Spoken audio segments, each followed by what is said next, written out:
Hello, hello. It is about 8 in the morning on Sunday, February 11th, 2024, and I have for you a weekly wrap up. I read 8 books this past week.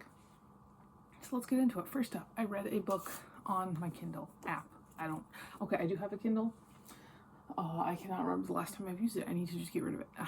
But it was Grayson's Mate by Tamsin Baker, which is an Omegaverse situation. Not like super Omegaverse-y. It's more shifter than like Omegaverse. I know that there's a big difference. But basically it's about this young doctor to be. He's in med school. He's like about finishing up med school, and he ends up like running into this town that has like a werewolf pack, and he ends up bonded to like the alpha wolf, and it was fine. It was honestly, out of the 3 Kindle books I've read this year, the best one, which says a lot. I think I gave it 3 out of 5 stars. And then I read one of the best books I've read this year.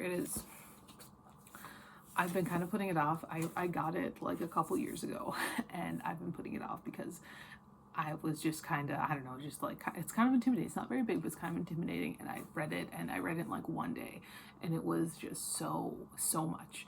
And that's The Nickel Boys by Colson, Whitehead. This did get a Pulitzer, I believe. This man wins all the Pulitzers. But this is about this young black man in, I believe like the 60s or the 70s. I believe it's the 60s. And in the early 1960s, and he is in general, like, he's very hardworking. He's a very good student. He's really trying really hard to make something of himself, but he gets into like the wrong car, and he ends up getting sent to this reform school that is like awful. Like, think of all like the worst stereotypes of reform schools or like juvenile halls and stuff like that, and that's this. It is based off of a real place. It is the what's it called? Something School for Boys. Did it say so in here? I think it did.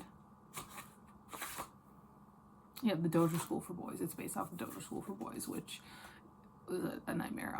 But this book was just everything. It was everything. It was desperately sad in a lot of ways. I like, there's some stuff I want to talk about, but it's like I don't want to like spoil it. Like there are 3 things. One of the things I can talk about.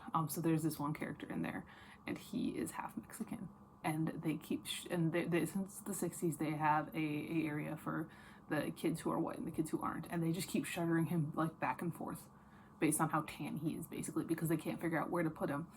And throughout most of the book, he's kind of just like whatever about it, but there are some moments where like you kind of break past that little wall that he's put up around himself, and it's very sad. Then the ending was a lot. I kept waiting for something to happen to a certain character because he was like, he seemed like he was written to be fridged, basically. And what Whitehead ended up doing with that character was a lot, and there's just the end of that boxing match also. That was the first part that really just kind of ripped my heart out. That was awful. I gave it 5 out of 5 stars. This is, I think, my favorite book I've read so far this year. As of right now, it was a lot, and it was everything, and I do need to pick up more of this guy's books because it was, Jesus Christ. Okay, then on a lighter note and a worse note, I read More Than a Summer Love by Jeanette Hierley, which is about a girl who's like, she's going out with this guy, but then it ends up that he doesn't really like her that much, and she didn't really like him that much anyway, and she's gonna go to New York anyway this summer, but she ends up going to this small town and like writing for like a small town newspaper, and then there's embezzlement. There's a lot going on. It was fine. I gave it 2 out of 5 stars. It's one of those very typical 80s teen romances, because of course there's some mysterious boys here in this small town, and the embezzlement, that was weird. Okay, then I read a book with one of my group's 5th graders. That this was my highest level group, and that is Woods Runner by Gary Paulson. I've read this book before, actually, for an 8th grader for a novel study, but it is an American Revolution situation. I mean, it's very brutal. I mean, Gary Paulson doesn't shy away from stuff. He never has. And when he's talking about war, he's going to talk about war. It's about this boy who, when he was out hunting, and he comes back, and it turns out that the British have like taken everybody from his settlement and murdered people and captured people, and he's alone. He's like, okay, I gotta go find my family. And it's harsh. It's a harsh book. It's not a bad book. I think I give it 4 out of 5 stars. It's probably honestly one of my favorite Gary Paulson books. I'm not a big Gary Paulson person. It's just like not my thing. I can appreciate Gary Paulson. I understand that he's a fantastic author. I understand he has done a lot for like children's middle grade literature, but like personally, not my thing. But this is probably his best one, at least in my eyes. All right, then I read a short story collection. This was a reread. I reread Night Shift by Stephen King. This gorgeous hardcover. This is, I believe, his first short story collection, and so therefore they're a little wacky. We got The Mangler, we got Graveyard Shift, we got, what else is in here? The one with the guy who drank the contaminated beer and turned into a giant blob monster thing. We got The Boogeyman. We got some really cool ones, like the Quitters Incorporated is really cool, and The Ledge is awesome. These are just, in general, I think a really solid set of short stories. And like I said, like they're early King, so they're really like kind of like wacky and weird. Because King has gotten a little bit more normal as the years go on. But his early short stories are just batshit all the time, and I love them. I gave it 5 out of 5 stars. All right, then I read another book with a group of fifth graders. This was my low group that I read this one with. That was Noah Green Saves the World by Laura Toffler Corey, which is about a young Jewish boy who ends up going to summer camp, and his grandfather is convinced that they need to save the world from impending doom. And he's a little awkward. He's extremely awkward. He's really like dead set on filming, so he's filming everything all the time. He doesn't know how to talk to people. And it's a cute book. It was really good. Really what I appreciate about this book mostly is that it's kind of long, but it does have pictures, and it does have, not on every page, but sporadically it has bigger words, so it kind of helped those kids that were reading it realize that they can read a book that's this long, which was nice. I think I gave it 3 or 4 stars. I don't remember. All right, then I read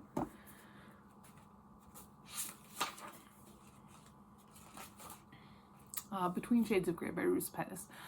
This is, I believe this is her first book, but this is about a young Lithuanian girl who ends up, her family is put on a train and sent to Siberian work camps during like World War II. It's about kind of the horrors of that, and it was definitely harsh. I know Ruth Pettis is kind of like our reigning queen of young adult historical fiction currently. I read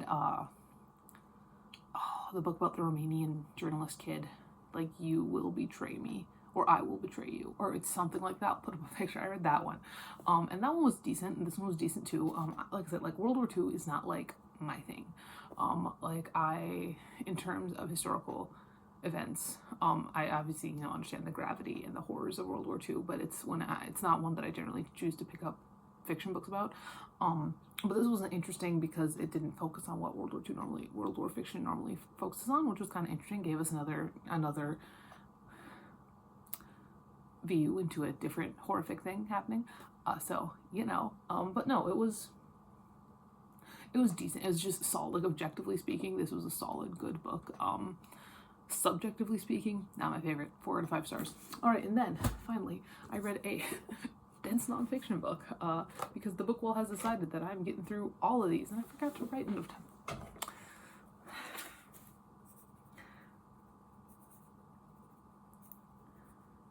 2, 10, 24, 3 out of 5. Okay, so I read The Roots of Southern Populism by Stephen Hahn, which is about the roots of Southern populism. It focuses in on the Georgia upcountry, and it talks about from like 1850 to like 1890, so it does cover the Civil War in its entirety. Unfortunately, the Civil War is like 1 chapter, and I wish it would have been more, because I think the Civil War parts were the most interesting parts.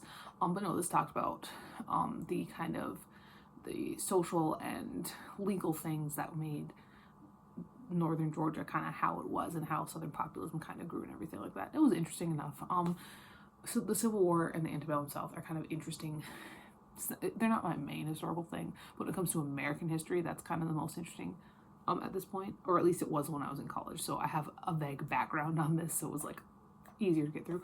But yeah, I finished it 3 out of 5 stars. Currently, I'm reading People of the Wolf by W. Michael Gear and Kathleen O'Neill Gear. Not all that into it, both like emotionally and literally not very far in. So there's that. Hopefully I'll get more into it as I get farther into the book itself. But these are the books I read this past week. That is all for today. I'll talk to you later, and goodbye.